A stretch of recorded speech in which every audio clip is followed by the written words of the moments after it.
María, ¿qué tal, Marta? Buenas tardes. Pues Sergio, muy buenas tardes, muchísimas gracias por darme paso. Especial del dato de inflación en Alemania acaba de salir ahora a las 2 de la tarde, después de que la inflación en España también se redujera bastante. En Francia más de lo mismo, pero ¿qué pasa con la locomotora europea, la principal economía de Europa, que además también tiene una inflación todavía muy alta? Bueno, pues fíjense, porque ya tenemos los datos de inflación preliminares para el mes de mayo y también aquí estamos viendo toda una caída de la inflación en el caso alemán. Bueno, en este caso lo que estamos viendo es que Alemania, el IPC alemán general anual también para el mes de mayo, insisto, dato preliminar, ha caído hasta el 6,1% desde el 7,2%, es decir, más de un punto porcentual de retroceso. Y es que además, ojo, porque la sorpresa es mayúscula, porque lo que se esperaba, lo que estaban estimando los expertos concretamente, era que ese dato finalmente se situara en el 7,3%. Recuerden,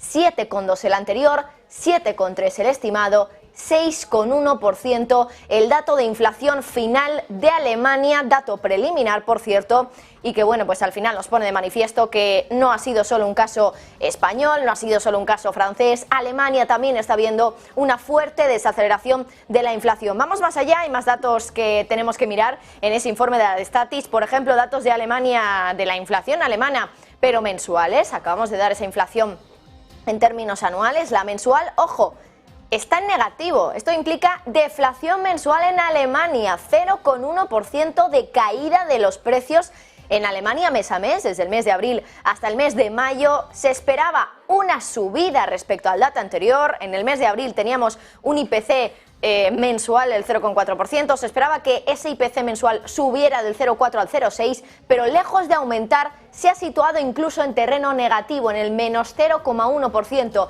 deflación mensual en Alemania, por lo tanto. Y bueno, pues ahí tienen desde luego uno de los datos de este mediodía, de esta tarde, dato de inflación en Alemania, dato preliminar todavía, pero claro, una caída de más de un punto porcentual, del 7,2 al 6,1, desde luego que es algo muy relevante para ver también qué puede hacer el Banco Central Europeo. Echamos un vistazo rápido a cómo se están moviendo ahora los principales índices europeos. Jornada de hoy en negativo para Europa, el DAX cae un 0,39%, es uno de los índices en Europa que menos está dejando. Tenemos, por ejemplo, caídas del IBEX del 0,25, en el caso del CAC 40 0,7, el MIB del italiano cae más de un medio punto porcentual, mientras tanto el DAX 0,40 ahora mismo. Bueno, y por cierto, más detalles que tienen que ver con Alemania, un poco fuera de lo que es lo macroeconómico, pero enseguida volvemos a ello con este especial, haciendo análisis bien de esos datos de Alemania que da la de Statis preliminares para el mes de mayo. Y es que hay más cuestiones que tenemos que contar de última hora, nos lo va a contar Javier Luengo, y es que Alemania, concretamente su Ministerio de Exteriores, ha anunciado el cierre de 4 de los 5 consulados que tiene Rusia en el país. Javi, cuéntanos, muy buenas. Sí, ¿qué tal, Marta? Muy buenos días. 4 de estos 5 consulados con los que cuenta el régimen de Vladimir Putin dentro del territorio alemán, y lo hacen en represalia a la orden que lanzaba Moscú hace apenas unas semanas para limitar la cantidad de personal de la embajada y los organismos relacionados con Alemania, con el gobierno de Olaf Scholz en Moscú. El portavoz del Ministerio de Relaciones Exteriores, en una comparecencia de prensa que acaba de acabar en Berlín, dice que la medida tiene como el objetivo de crear una paridad de personal y estructuras entre ambos países, es decir, contraposición. Si allí se le reduce personal, lo que hace directamente Alemania es pedir a Rusia que cierre consulados en su territorio. De momento, el número máximo de funcionarios alemanes que están autorizados según el Kremlin para trabajar en representación del gobierno alemán en territorio ruso es de 350 funcionarios, mientras que Rusia le va a permitir, eso sí, seguir operando la embajada en Berlín y el consulado durante un año más, Marta. Por lo tanto, en contraposición a ese recorte de funcionarios alemanes en la embajada de Alemania en Moscú, responde Berlín y les dice a los rusos, le dice a Vladimir Putin que tiene que cerrar 4 de sus 5 consulados. Bueno, pues Javi, muchísimas gracias. Seguimos echando un vistazo a esos datos y enseguida también Javier Luengo nos va a actualizar también cuál es el contenido de ese informe de la Distatis, exactamente de dónde viene la subida de precios que tenemos de ese 6,1%, si viene más bien de los alimentos, de la energía, va a ser enseguida, pero antes recordarles los datos para que no se les vaya de la cabeza. 6,1% de inflación anual para Alemania, dato preliminar de mayo, cuando se esperaba que del 7,2% del mes anterior subiera al 7,3%. Lejos de subir, ha caído al 6,1%. Dato mensual, deflación, 0,1% de caída de precios. Lo que se esperaba es que subiera desde el 0,4% de aumento de precios mensual del mes de abril hasta el 0,6%. Pero finalmente, como les decíamos, hemos tenido pues esa caída de los precios, concretamente en un 0,1%. Es verdad que es una caída muy pequeñita, pero aún así, mucho ojo, porque ya estamos hablando de nuevo de deflación mensual en la principal economía del mundo, de Europa, perdón, no del mundo, porque en este caso Alemania también, lo que, bueno, pues nos estaba preocupando respecto a esta economía era que su inflación todavía se situara en unos niveles muy elevados respecto a otras economías de Europa, como es el caso de España, donde ya se ha bajado por debajo del 3% de inflación interanual. En el caso alemán, ya ven, estamos pues prácticamente al doble que en la inflación española, que está en el 2,9%, allí tienen una inflación del 6,1%. Echamos un vistazo a los datos también, bueno, pues a los detalles de los datos de la Distatis, de la energía, de la inflación, todos esos precios. De nuevo, Javi, ¿has podido echar un vistazo a ese informe? ¿Con qué te quedas? Sí, el informe que hace público el Departamento, la Oficina de Estadísticas del Gobierno alemán, es claro. La mayoría de las relajaciones en los precios, ese dato, esa caída de los precios, esa inflación interanual del 6,1%, esa incluso deflación de 1/10 en términos mensuales para mayo en Alemania, viene todo por las medidas que aprobaba para aliviar las tensiones en el mercado energético y de los alimentos el gobierno de Olaf Scholz. Y decimos esto porque, según el informe, los precios de los alimentos mantienen la senda alcista, se mantienen por encima de la media en comparación con los de hace un año. El crecimiento se acerca a los 15 puntos porcentuales. La energía, y este es uno de las notas positivas para que haya reducido la inflación, ese IPC en Alemania, es lo que más ha bajado, aunque continúa en senda de ganancias del 2,6%, concretamente por debajo, eso sí, de la tasa de cambio del índice de mayo del año pasado.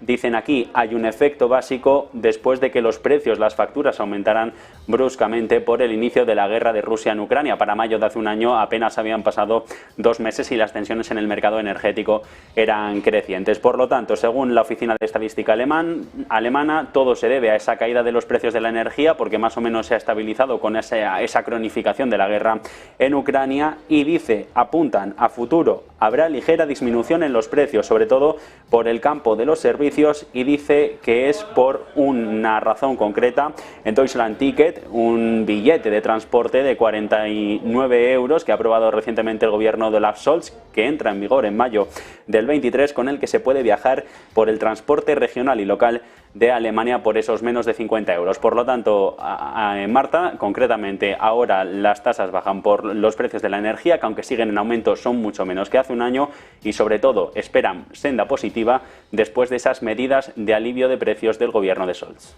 Pues Javi, muchísimas gracias. Vamos ya con el análisis después de haber investigado un poquito más a fondo en los detalles, en los datos que nos da la Distatis, la Oficina de Estadística de Alemania, para explicar por qué baja la inflación al 6,1%. Tenemos ya a Guillermo Santos, socio de iCapital. Muy buenas tardes, Guillermo. Hola, ¿cómo estás? Buenas tardes. ¿Qué te ha parecido, Guillermo, el dato de inflación de Alemania? Muy distinto a lo que se esperaba que empeorase, finalmente ha mejorado y vaya que se ha mejorado, más de un punto porcentual en términos anuales, deflación mensual. ¿Qué te parece? Pues mira, sin dármelas por mí, de adivino, pero sinceramente contaba con un dato muy favorable a la baja en Alemania, como de hecho ha sucedido, tú lo has comentado, en Francia y por supuesto ya todavía más en España hace 2 días. Entonces, al final se está confirmando la tendencia de moderación que la inflación en Europa al fin ha conseguido y se va a mantener. No hay que olvidar que en Alemania la revisión del PIB del primer trimestre ha confirmado asimismo una recesión, aunque sea técnica y aunque sea milimétrica, pero una recesión, una contracción del PIB 2 trimestres seguidos en Alemania y para mí no es verdad absoluta, pero casi. La recesión mata la inflación, con lo que es muy normal que la inflación vaya sufriendo y vaya retrocediendo, vamos a decir, a varios escalones, como en su momento subió, debido pues, a esta desaceleración que cada vez se confirma con más fuerza en Europa, no tanta en Estados Unidos, pero bueno, la aparente ralentización de la reapertura en China de su economía, y luego los tipos al final más altos, las subidas de tipos tienen un efecto, la inercia de esas subidas, su efecto es progresiva, ¿no? Es una inercia, no es de golpe. Pues entre unas cosas y otras, la economía europea está lastrada y así va a continuar durante los próximos meses, y la inflación favorablemente, eso sí, va a continuar bajando.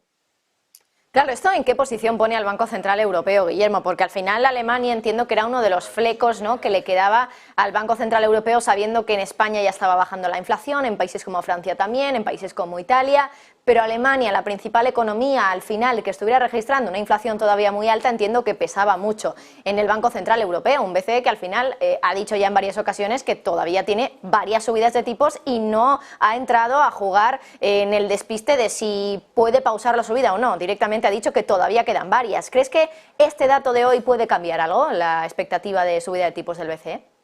En el corto plazo no lo creo, porque tú has expresado muy bien que es que el BCE focaliza mucho en Alemania, en los datos de Alemania, por un motivo además muy sencillo, porque Alemania, igual que es el país que más pesa en PIB en la eurozona, también asimismo y en coherencia es el país que más pesa en el dato de la inflación de la eurozona, porque es la economía más grande. Entonces, para el BCE, el dato de Alemania no es definitivo, pero sí es clave a la hora de su toma de decisiones. Pero ¿qué sucede? Que no olvidemos, hemos tenido una grata sorpresa desde el punto de vista de la caída del nivel de precios alemán, pero el 6% está muy lejos del objetivo del BCE, que como sabemos es el 2%. Este es un debate que hemos tenido Negocios TV más de una vez, de si esto debería variarse, y yo creo que sí, debería ranguearse, vamos a decir, no tener ese dato tan firme y contundente de una manera muy constreñida, pero bueno, ahora mismo es lo que hay. Entonces el BCE, con una inflación en Alemania al 6% y en Francia todavía bastante alta, pues va a seguir subiendo tipos, para mí sí o sí. Lo va a hacer de una manera más pausada, a un 0,25 cada reunión, como lo hizo la última vez. Muy probablemente. Lo va a hacer unido a un mensaje de que pues esas subidas probablemente acaben pronto en el tiempo, porque la inflación se encauza de manera, no sé si definitiva, pero se encauza ya hacia ese 2% objetivo. Pues sí, pero que este año vamos a ver como mínimo 2 subidas del BCE más, tengo muy pocas dudas al respecto, con lo que el Euribor va a seguir a niveles altos, la deuda soberana no va a retroceder en rentabilidad todavía, salvo que la recesión sea más fuerte y la desaceleración económica se generalice en el resto de países europeos, con lo que en este entorno todavía mucho cuidado con las bolsas y bastante cariño a la renta fija soberana y, por supuesto, también a la renta fija de calidad, porque estamos alcanzando niveles de tipos que se van a mantener un tiempo más y la oportunidad de entrada sigue ahí. ¿Damos por ganada esta batalla, por lo tanto, contra la inflación, o todavía pueden haber shocks de una segunda ola de inflación, por ejemplo, shocks quizá más que tengan que ver con los salarios en Alemania? ¿Cómo lo ves? Pues mira, el tema de los salarios es súper relevante porque al final los beneficios de las empresas van a sufrir y uno de los motivos de ello es la subida de salarios y la no transferencia al margen empresarial de parte de esa subida salarial. Si esa subida salarial acaba volcándose en el margen empresarial, no os quepa duda que lógicamente eso provoca un incremento de precios, ¿no? Vamos a ver. Ahí las negociaciones a efectos sindicales, o sea, en el ámbito sindical, tanto en empresas públicas como sobre todo privadas en Alemania, va a ser altamente influyente en que esa tendencia, como decía, se mantenga o no, o nos podamos llevar algún susto añadido. También hay un elemento que, bueno, parece que en el dato, porque el compañero lo comentaba, los precios de los alimentos parece que no han empezado a caer, pero no debemos olvidar que las materias primas agrícolas, que influyen enormemente y además enormemente con una correlación elevadísima en el precio final de los alimentos, alcanzaron máximos en mayo del año pasado, justo hace un año ahora. Entonces, normalmente ese proceso de caída de las materias primas agrícolas que tenemos desde entonces, desde hace aproximadamente un año, como digo, pues debería continuar, como mínimo esas materias primas agrícolas no volver a la tendencia alcista que sufrimos en el año anterior y parte del 21. Entonces, ahí podríamos llevarnos una sorpresa. Yo creo que no, pero por supuesto tampoco es 100% descartable, igual que lo que comentábamos del traspaso de las subidas salariales al margen de las empresas y una subida de precios por ahí. En el caso de las materias primas agrícolas podría repercutir un cambio de tendencia, de nuevo ver esas materias primas agrícolas subiendo y que los alimentos lo reflejaran. Podría ser, tampoco es esperable.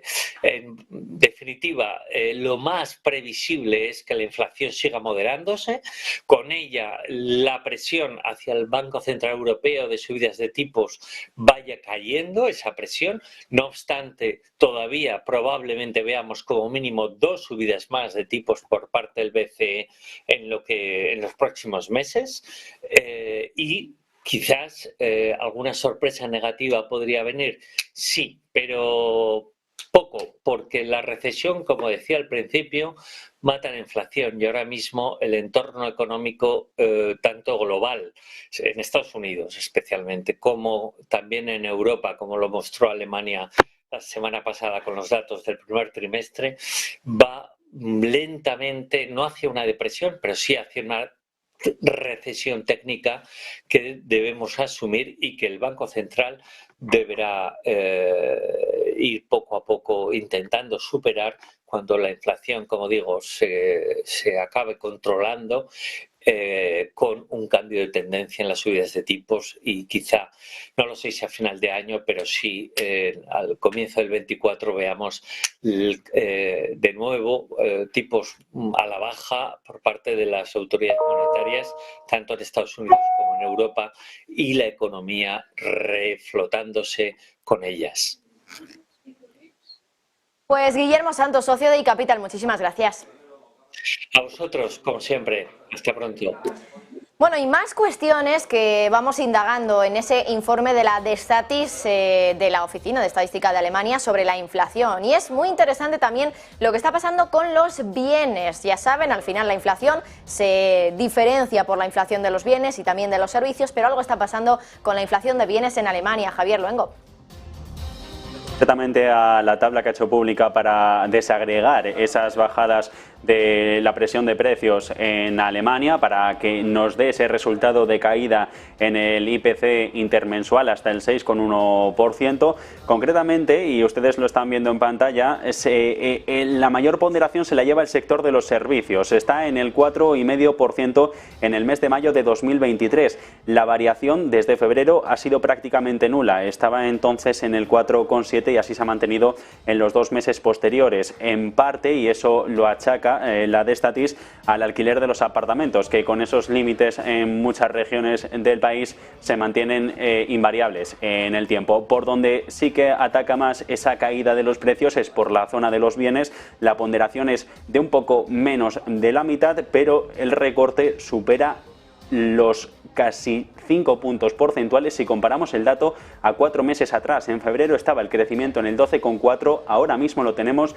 en el 7,7. ¿Por qué? La mayor parte del recorte se la lleva la energía. Cuando en febrero la subida era el del 19,1%, ahora mismo la tenemos en el 2,6. Los alimentos también han recortado fuertemente en el entorno de los 7 puntos porcentuales hasta firmar el 14,9, manteniendo ese dato, como decíamos, Marta, de los bienes con ese mayor recorte por diferencial en varios meses, no solo entre abril y mayo, sino desde febrero hasta mayo. Los bienes causantes, pero no los principales, los servicios, ahora mismo lo que más está tirando para abajo de la inflación en Alemania y sobre todo, como decíamos en la anterior conexión, de lo que espera valerse el gobierno alemán para que se mantenga esa caída de los precios a lo largo de los próximos meses. Pues gracias, Javi, no te vayas muy lejos porque enseguida comenzamos ya el informativo contigo aquí en Negocios Televisión, pero antes de nada continuamos un poquito más con el análisis y también viendo ahora la reacción que hemos tenido en los mercados financieros, y es que el DAX, cuando ha salido el dato, se lo contábamos, estaba cayendo en torno a 3 décimas y parece que la situación, lejos de mejorar, ha empeorado todavía más en el DAX, lo que viene a decirnos prácticamente que ese dato y esa sorpresa positiva que ha habido en el dato de inflación de Alemania tampoco ha tenido demasiada reacción por parte de los mercados financieros, y es que el DAX 40 de Alemania está ahora cayendo en torno a un 0,5%, como les decíamos justo antes, cuando hemos conocido el dato, nada más conocerlo, el retroceso era del 0,3%. Ahora que poco a poco vamos viendo un poquito más de detalles sobre ese dato de inflación, vemos que bueno, pues el DAX cae un poquito más todavía. Pero bueno, la situación es bastante similar en el resto de índices europeos. Vemos caídas en prácticamente todos. Caídas, por ejemplo, en el Eurostoxx del 0,65%. En el caso del CAC 40, 0,7%. En el caso del IBEX, 0,33%. En el caso del DAX, pues ya se lo decíamos, 0,5%. Y mientras tanto, el MIB del italiano, el índice de Italia, está cayendo ahora un 0,66%. Y hasta aquí el especial informativo sobre bueno, pues este dato de Alemania, de inflación de Alemania, que ha sorprendido positivamente con un 6,1% de inflación anual frente a una subida de la inflación que se esperaba hasta el 7,3%. Y ojo, porque mes a mes tenemos de nuevo la ansiada deflación en Alemania, caída de precios en el 0,1%. Hacemos una pausa publicitaria y enseguida aquí con Javier Luengo, con el informativo de Negocios Televisión y el resumen de todas las noticias de esta jornada.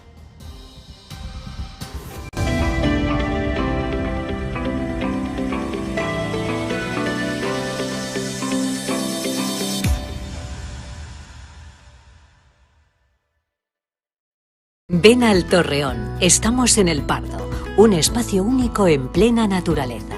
Disfruta de momentos de desconexión mientras saboreas la mejor gastronomía. Disponemos de 7 amplias terrazas y salones para todo tipo de eventos. Degusta nuestros exquisitos platos acompañados de una selecta bodega de vinos. A tu servicio, un gran parking y zona infantil. Abierto los 365 días del año. Cocina ininterrumpida desde las 10 de la mañana hasta las 12 de la noche. Haz tu reserva.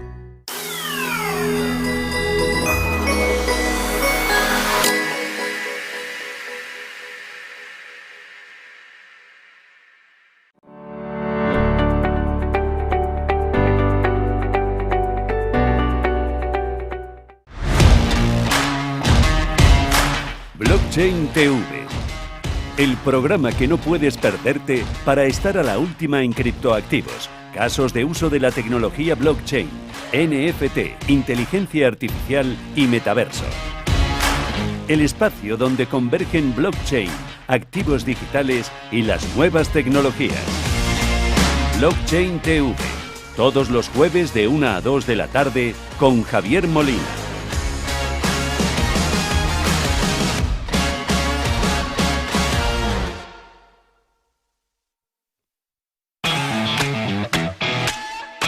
¿Hay un mejor momento para empezar a invertir en el mercado? ¿Hubiera sido lo mismo empezar a principios de 2020 que después de la caída del COVID? Probablemente no. Pues es lo que te vamos a contar en la Academia de Negocios TV con el último módulo de amplitud de mercado o Market Timing.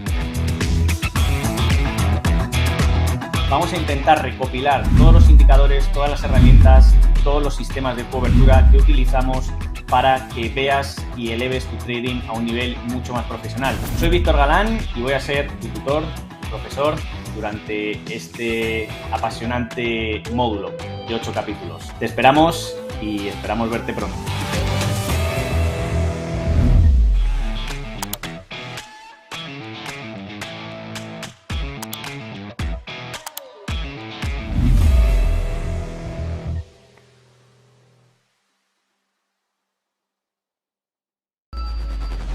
Localizarnos ahora es más fácil. La economía a tu alcance. Empresas. Inversiones. Tecnología. Ya en la app de Movistar. Vive la economía. Negocios Televisión.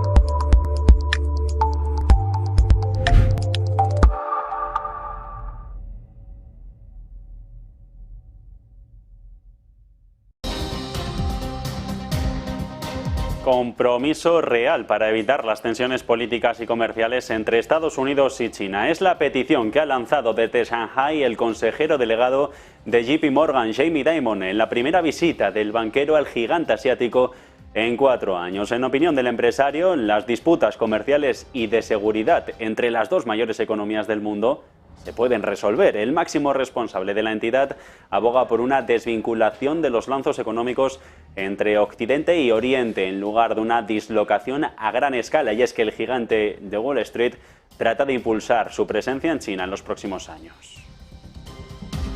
Y no habrá un alto al fuego en Ucrania porque esto daría lugar a un conflicto congelado si no se incluye la retirada total de las tropas rusas. Por esto, no puede ser esta la realidad de base para una paz duradera. Son las palabras que ha pronunciado en Bratislava la presidenta de la Comisión Europea, Ursula von der Leyen, quien ha pedido a los Estados miembros que ofrezcan a Kiev garantías de seguridad para evitar nuevos ataques de Rusia en el futuro. La primera vez en la historia decía que se declara la guerra a un país por su simple deseo de ser europeo. Para la presidenta del Ejecutivo Comunitario, una paz justa para Kiev debe ser también, como decíamos, una paz duradera.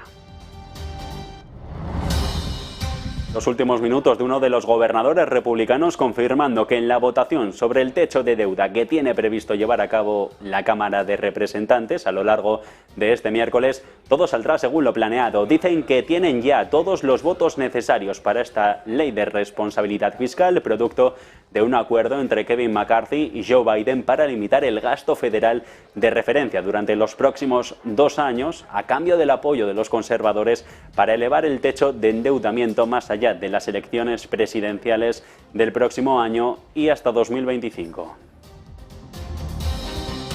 Día de precios e inflación, lo hemos comentado y analizado a fondo aquí en Negocios Televisión. El vicepresidente del Banco Central Europeo, Luis de Guindos, no se fía en todo caso de esos datos de precios. Comparecencia este miércoles en la que todavía no habla de victoria y augura volatilidad en las cifras y conclusiones tras la publicación del último informe de estabilidad financiera del Banco Central Europeo.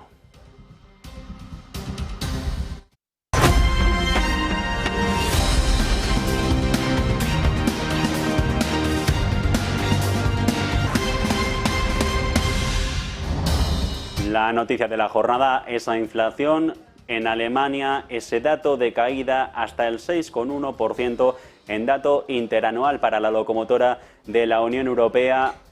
Importante también esa deflación mensual para el 5º mes del ejercicio en Berlín. Rafael Ojeda, analista de Fortich Fund, ¿qué tal? Muy buenas tardes.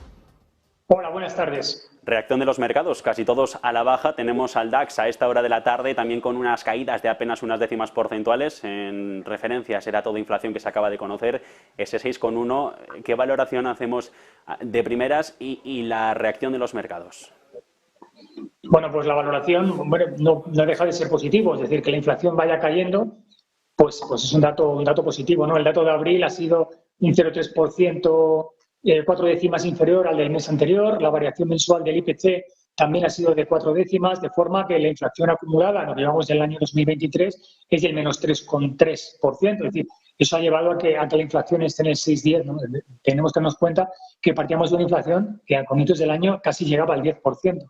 Por tanto, obviamente, que la inflación vaya cayendo, pues tiene no solo sentido, sino que además hay que ponerlo en su justa medida, ¿no? Pero como bien dice De Guindos, ¿no? Los datos pueden ser muy engañosos porque hasta cierto punto se deben al efecto espejo, porque hace justo un año subió muchísimo el precio de los hidrocarburos y por tanto la caída de hidrocarburos ayuda a que la inflación haya caído y la subyacente sigue siendo muy pegajosa. Por tanto, es pronto para decir que el dato, siendo bueno, es definitivo y probablemente haya que seguir subiendo tipos.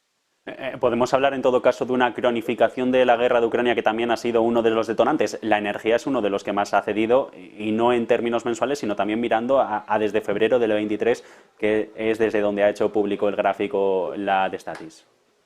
Claro, tú lo has indicado. Es decir, el año pasado, en febrero, marzo, que es justo cuando empieza el conflicto, sube de una manera brutal el precio del combustible, por eso las medidas que toman todos los gobiernos, incluido el español, y por tanto, en efecto espejo, este año, que el precio del crudo está en torno de los $75,5 por barril, bueno, pues también ayuda. Además, con un dólar que está en 1,07, no como estaba el año pasado en 0,99, por tanto, el dólar también está benévolamente a favor nuestro y esto hace obviamente pues que esta caída del combustible ayude. Ahora bien, la cronificación de la guerra, porque todo apuntaba, según los medios, ¿no?, de que esto tenía un fácil desenlace o que poco a poco Rusia daría su brazo a torcer, yo creo que no. Y la cronificación, como tú bien indicas, de este conflicto, bueno, pues puede hacer que la situación cambie drásticamente. Tenemos que darnos cuenta que además dentro de nada, 10 días, la OPEC Plus va a tener una reunión que probablemente reduzca la producción de petróleo para mantener y elevar el precio del petróleo y, por tanto, nos podemos encontrar con que lo que ahora mismo nos está ayudando el combustible probablemente en próximos meses deje de hacerlo. Y también tenemos que tener una cosa muy clara, si no baja la subyacente, lo que es la inflación general tampoco va a hacerlo porque los combustibles tampoco le podemos pedir que bajen mucho más del precio al que está. Por tanto, queda todavía mucho trabajo por hacer. Con esto nos quedamos y mirando a lo que viene en esos precios en Europa. Rafael Ojeda, analista de Fortich Fan, muchas gracias por haber atendido a Negocios Televisión. Gracias a vosotros. Adiós, buenas tardes. Mientras tanto, mantenemos ese relato a la actualidad informativa del día. Compromiso real, les decíamos hace unos minutos, para evitar las tensiones políticas y comerciales entre Estados Unidos y China. Es la petición que ha lanzado desde Shanghai el consejero delegado de JP Morgan, Jamie Dimon, en la primera visita del banquero al gigante asiático en 4 años. En opinión del empresario, las disputas comerciales y de seguridad entre las dos mayores economías del mundo se pueden resolver. Este responsable de la entidad bancaria aboga por la desvinculación total de los lazos económicos entre Oriente y Occidente en lugar de la disociación a gran escala.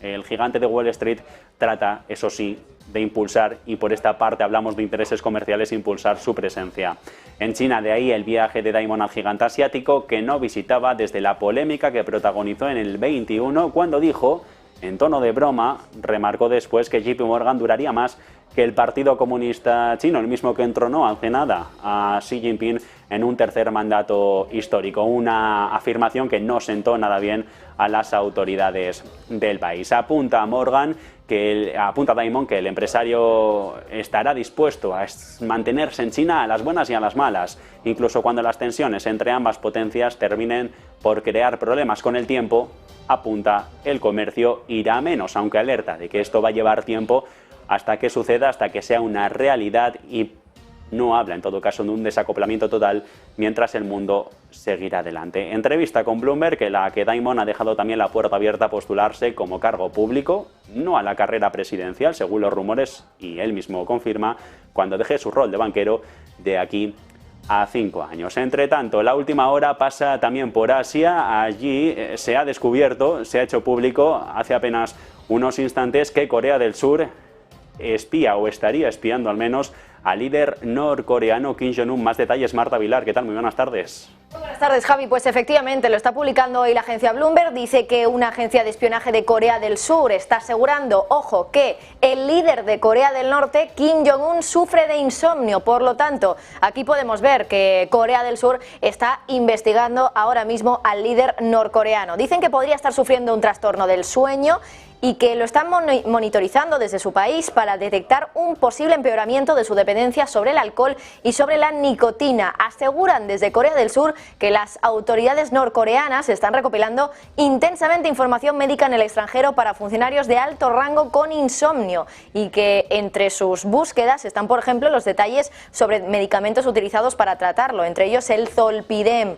Y bueno, también hay que recordar que pues Jo Sang-bum, el legislador del gobernante del Partido del Poder Popular de Corea del Sur, ha compartido esos detalles de la sesión informativa de pues esta autoridad de espionaje en el país, después con varios periodistas. Hay que recordar además que los legisladores suelen llamar a esta agencia para hacer preguntas después de importantes problemas de seguridad. Habría que ver si realmente el hecho de que Kim Jong-un pueda sufrir de insomnio tiene alguna relevancia para su futuro como líder norcoreano. Hay que recordar además que pues tiene concretamente 39 años de edad Kim Jong-un, así que pues seguiremos pendientes a cuáles son las últimas noticias sobre el estado de salud de Kim Jong-un, pero que aseguran desde Corea del Sur que tiene a las autoridades norcoreanas preocupándose también por ver cuáles son los medicamentos que puedan darle al líder norcoreano, porque dicen que están seguros de que sufre insomnio.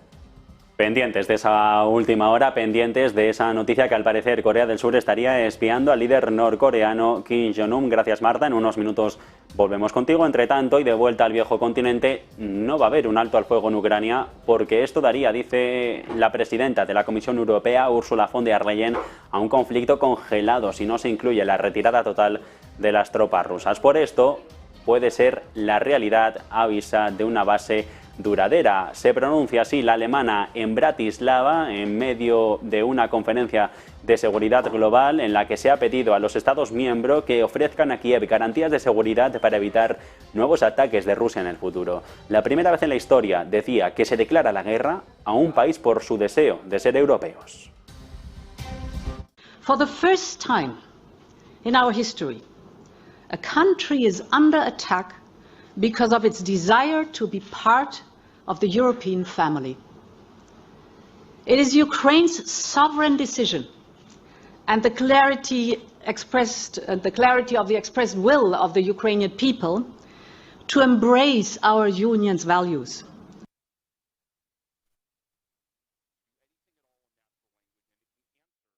Habla este cargo ejecutivo comunitario de una paz duradera que se debe reforzar de dos maneras vitales. En primer lugar, garantizando, dice, la seguridad a largo plazo, y por ello anuncia una nueva ley de armamento. And this is why we have just proposed an Ammunition Production Act.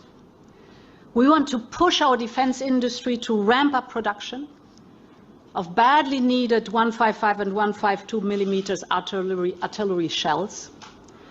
And those who should provide long-range artillery and weapon systems that can help Ukraine level the battlefield gap in range to the invading forces. Anuncio con el que la alemana invita a la industria de defensa del bloque a colaborar para ayudar a Ucrania, y por eso decíamos que su discurso ha ido en dos direcciones de apoyo a Ucrania. Uno esta pata, el segundo que pasa por acelerar su entrada en la Unión Europea. Ha alabado von der Leyen las reformas hacia la democracia del ejecutivo de Zelensky, dando luz verde también a una hoja de ruta para la integración en el bloque comunitario de los Balcanes occidentales. A new initiative to seize this important moment in the region. It is a new growth plan for the Western Balkans. We want to build on the progress achieved in the recent months, but we also want to bring some of the benefits of EU membership to the people of Western Balkans already today. The growth plan we are proposing today is built on 4 pillars. First, to bring the Western Balkans closer to the EU single market. Second, to deepen regional economic integration. Third, to accelerate fundamental reforms. And fourth, to increase pre-accession funds. La intención, dice von der Leyen, es mantener a los Balcanes alejados de China y de Rusia, y por eso quieren desde las autoridades comunitarias que caiga en el olvido este lento proceso de adhesión. A día de hoy, Albania, Bosnia y Herzegovina, Kosovo, Macedonia, Montenegro y Serbia buscan ser los próximos estados en acceder a la Unión Europea. Entre tanto, quien podría irse es Moldavia. Moldavia podría unirse al bloque comunitario no de aquí a no mucho, a 2030, junto a la región separatista de Transnistria, a pesar de la presencia actual de tropas rusas. Así lo ha confirmado hoy la presidenta, que cree que el secreto para resolver el conflicto separatista va a ser buscar reformas económicas y luchar contra la corrupción. La líder de este país va a poner a Moldavia, dice, una de las naciones más pobres de Europa, en el camino claro de acceso, mostrando a las personas de Transnistria que los lazos con el bloque, en lugar de con Rusia, van a beneficiarlos. Al igual que Ucrania, donde las protestas derrocaron al líder respaldado por Moscú en el 14, cuando incumplió un acuerdo que permitía una cooperación más estrecha con la Unión, Moldavia ganó el estatus de candidato del bloque el año pasado. Y fuga de gas en Noruega que provoca la evacuación de toda una isla en la costa del país. Melkøya, nombre que recibe la región, ha establecido una zona de seguridad de 300 metros después de que Equinor haya confirmado este accidente en una planta que ya se incendió en septiembre del 2020, provocando la paralización total de la producción de gas durante más de un año y medio. En todo caso, la petrolera confirma a esta hora de la tarde que no hay peligro inmediato de incendio o explosión, aunque las autoridades noruegas no llegan a descartarlo. La planta de esta isla es la mayor de Europa, ocupando casi la totalidad del territorio.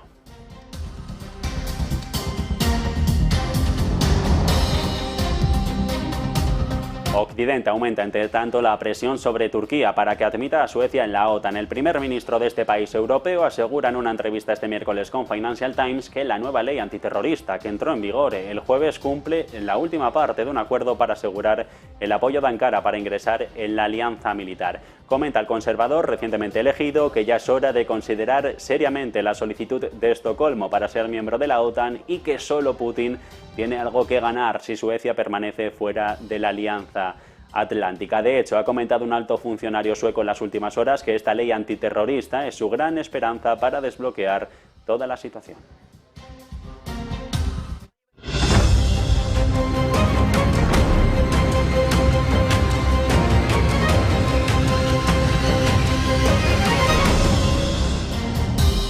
El Organismo Internacional de la Energía Atómica anuncia 5 grandes principios que tanto Ucrania como Rusia van a tener que respetar para garantizar la seguridad en la central nuclear ucraniana de Zaporilla, la mayor de Europa y actualmente en manos del ejército ruso. La situación sigue siendo extremadamente frágil y peligrosa, dicen, con 5 principios que pasan por no lanzar ningún ataque contra la planta, que no se use para almacenar armas pesadas o tropas con capacidad ofensiva, que no se ponga en riesgo el suministro eléctrico, que se protejan todas las estructuras y que no se haga nada sin que se minen todos estos compromisos.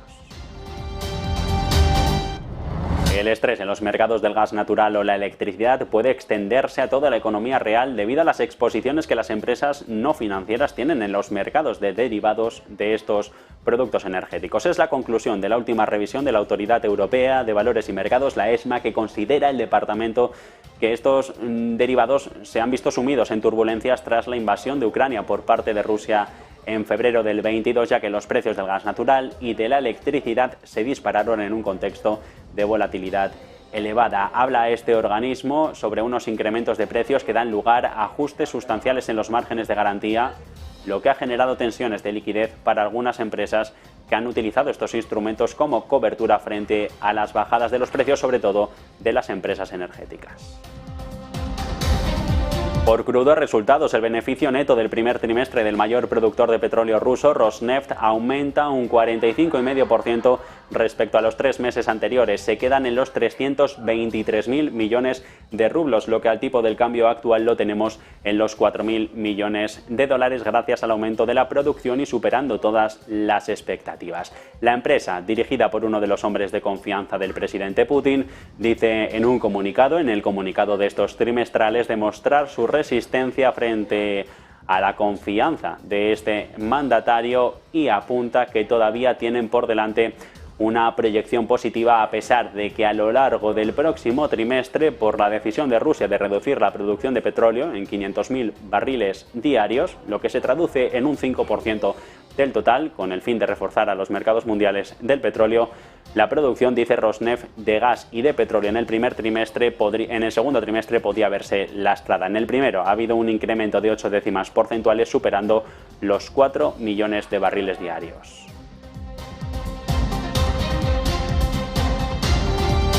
Nosotros hacemos una breve pausa para publicidad y seguimos en este repaso informativo a la jornada en Negocios Televisión.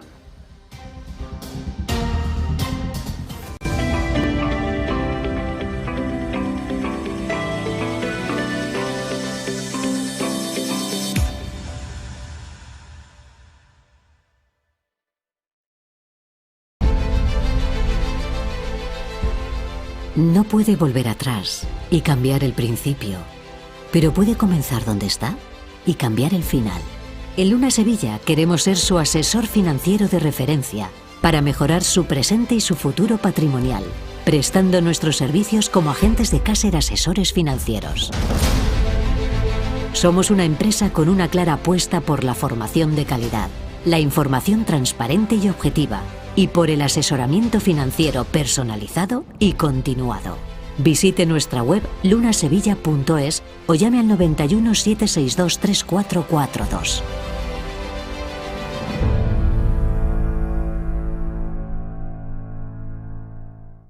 Ven al Torreón, estamos en El Pardo, un espacio único en plena naturaleza.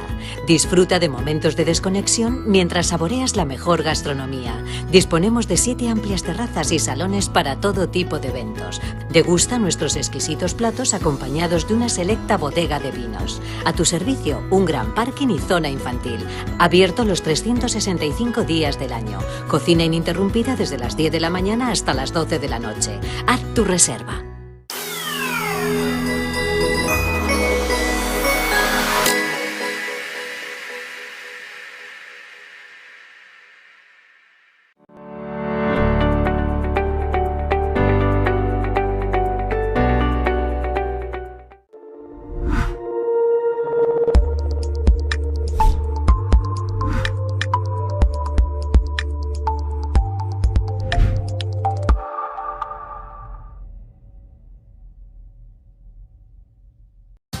Mantenemos el relato a la actualidad en Negocios Televisión. Nos vamos ahora al plano empresarial. SBB sigue en problemas. La inmobiliaria sueca anuncia que no ha pagado el bono híbrido que le tocaba abonar en las últimas horas. Situación concreta, Javier del Valle, ¿qué tal? Muy buenas tardes. Muy buenas tardes, Javier. Efectivamente, continúan los problemas en Suecia, se van acumulando poco a poco, ya lo hemos visto en diferentes inmobiliarias y sobre todo en el caso de SBB, que cada semana anuncia un nuevo problema. Primero fue el recorte de los dividendos, luego fue el buscar una estrategia para recaudar capital por los bajos niveles de liquidez. Estas últimas semanas estamos viendo también ese comunicado de la empresa donde anuncia una posible estrategia para incluso dividir la compañía o diferenciar los segmentos, separarlos. Bueno, pues hoy de nuevo en el punto de mira cae de nuevo en bolsa, hace un nuevo mínimo, ya acumula un 84,20% de caída en el último año.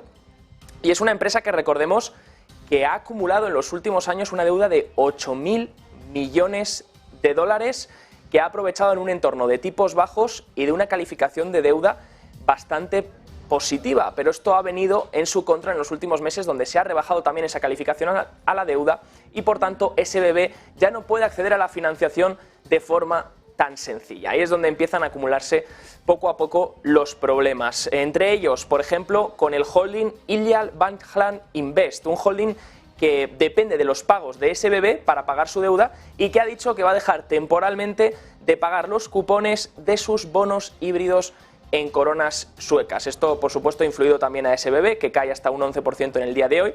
Y es que las empresas que emiten notas híbridas tienen derecho a pausar estos pagos de intereses sin que se llegue a clasificar este bono como una como un incumplimiento. Han sido, de hecho, una herramienta de financiación muy popular para este tipo de compañías, sobre todo para SBB, en los años de tipos de interés cero. ¿Cuándo empieza a revertir todo esto? Pues cuando los tipos de interés empiezan a ir al alza y van en contra de este tipo de deuda que tiene acumulada la compañía. Recordemos que hace 2 días les contábamos también que SBB anunciaba una revisión estratégica que podría conducir incluso hasta la disolución de la empresa, y el holding del CEO tiene ahora mismo 2.100 millones de coronas suecas, hablamos de Lilja Valchland Invest, de los cuales 1.350 millones de coronas vencerán en 2024. IB Invest ha descrito la medida como cautelosa en el contexto de las condiciones imperantes en el mercado.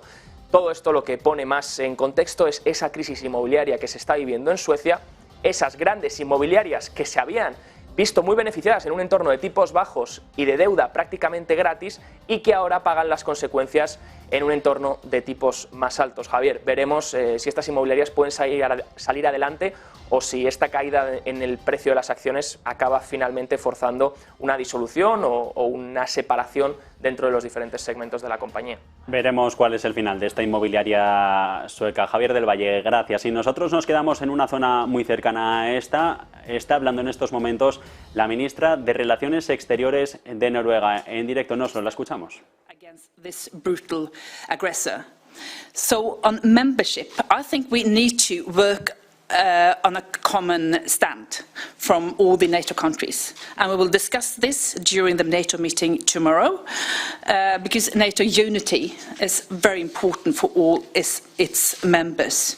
So that's Norway's position on that, because there is no doubt that Ukraine's future lays in the Euro-Atlantic family as a free and democratic nation. And we stand together with the Ukrainian people in supporting their fight for survival. And then we have a question in the front. On the drones, there are very limited information right now. What I would say is that Russia bears responsibility for this war, and it's very difficult at this point to obtain reliable information about what's going on. The front. Hi, John Andersson, Swedish Radio. How serious is the delayed process for the cooperation within the NATO that Turkey and Hungary so far hasn't given the final green light for a Swedish membership? And the second question, how involved are you in person with these discussions, with this membership with Sweden and Hungary and Turkey? And we take another question. Are you involved in this discussion at all, or are you supporting Sweden, or in which way are you within these negotiations? And then there's a gentleman in the back, to the left.